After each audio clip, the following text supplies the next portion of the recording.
வணக்கம் நண்பர்களே. இன்றைக்கி நம்ம பார்க்க போகிறது பழைய அமுது, அதாவது பழைய சாதம் சாப்பிட்றது. நம்ம ட்ரெடிஷ்னலாக இருந்துக்கிட்டு இருந்த அந்த முறையை இப்போ நம்ம இல்லாமல் ஆக்கிட்டோம்.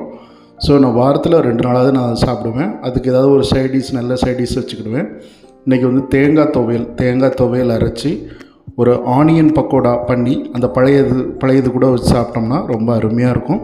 அதனால தான் நான் துவையல் அரைக்கிறேன். தேங்காய் துவையல். அதுக்கு தேங்காய், புளி, மிளவத்தல், பூண்டு இதெல்லாம் நல்லா வறுத்துட்டு நான் அதை சைடில் வச்சுருக்கிறேன், ஆற வச்சுருக்கிறேன். இப்போ ஆனியன் பக்கோடா ரெடி பண்ணுறேன். ஆனியனை நல்லா நறுக்கிட்டு அது கூட மிளவத்த பொடி, உப்பு, பூண்டு, அப்புறம் கொஞ்சம் கறி மசால் பொடி இதெல்லாம் போட்டுட்டு நல்லா அதை பிசைஞ்சு விட்டு அது கூட கடலை மாவும் ரவையும் போடணும். கடலை மாவும் ரவை போட்டு நல்லா பிசைஞ்சு வச்சிடணும்.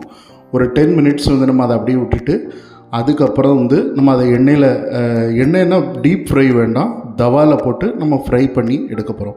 ரொம்ப ஈஸியாக அந்த பழையது கூட வச்சு சாப்பிட்றதுக்கு ரொம்ப அருமையாக இருக்கும். பெரிய வெங்காயமும் பண்ணலாம், சின்ன வெங்காயமும் பண்ணலாம். நான் பெரிய வெங்காயம் பண்ணியிருக்கேன்.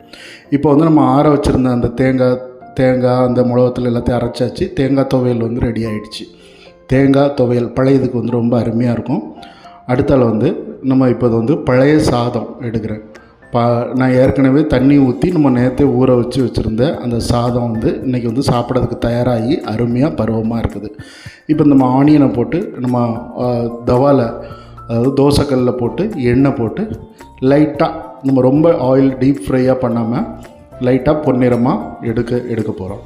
இவ்வளோதாங்க. இந்த ஆனியன் பக்கோடா, பழைய சாதம், துவையல் இதெல்லாம் சேர்ந்த காம்பினேஷன் ரொம்ப அருமையாக இருக்கும். ரொம்ப சத்தானதும் கூட. இன்றைக்கி உங்களுக்கு தெரியும், பழைய சாதம் அமெரிக்காவிலலாம் அதை கண்டுபிடிச்சி அதில் நிறைய பாக்டீரியாஸ், நல்ல மனுஷனுக்கு நல்லதை உருவாக்கக்கூடிய பாக்டீரியா, நோய் எதிர்ப்பு சக்தி உருவாக்கக்கூடிய விஷயங்கள்லாம் அந்த பழைய சாதத்தில் இருக்குதுன்னு சொல்லியிருக்கிறாங்க. நம்ம அதனால் பழைய சாதம் சாப்பிட பழகிக்கொள்வோம். ஏன்னா அது நம்மளுடைய ட்ரெடிஷ்னலான மெத்தடு, அதை நம்ம விட்டுறக்கூடாது. நான் இன்றைக்கி ஆனியன் பக்கோடா கூட வச்சு அந்த துவையிலையும் வச்சு நான் சாப்பிட தயாராகிட்டேன். பழைய சாதம், யாரெல்லாம் பழைய சாதம் சாப்பிடுவீங்க அப்படின்னு சொல்லுங்கள்.